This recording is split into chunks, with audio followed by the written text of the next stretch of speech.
दूध की कीमत में हैरानकुन तौर पर कमी 200 रुपए से 120 पर आ गई। तफसीलात के मुताबिक शक्कर के मुख्तलिफ इलाकों शालीमार, पुराना शक्कर और टांगा स्टैंड समेत मुतादिद जगहों पर दूध फरोशों ने दूध की कीमत में हैरानकुन तौर पर कमी कर दी है, जिसकी वजह से महंगाई के मारे आवाम के चेहरे खुशी से खिल उठे हैं। शहर के मुख्तलिफ इलाकों में 200 से 240 रुपए फी किलो फरोख्त होने वाला दूध अब 100 से 120 रुपए किलो फरोख्त हो रहा है। याद रहे, चंद रोज कबल सिंध हाई कोर्ट ने दूध की कीमतों से मुतालिक दरख्वास्त पर कमिश्नर कराची से जवाब तलब किया था।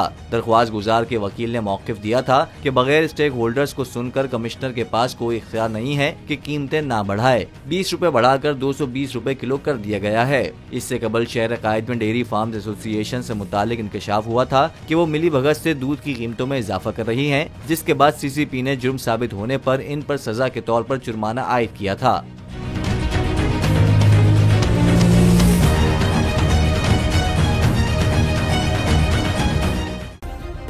सब्सक्राइब करें और बेल दबाएं ताकि कोई खबर रह न जाए।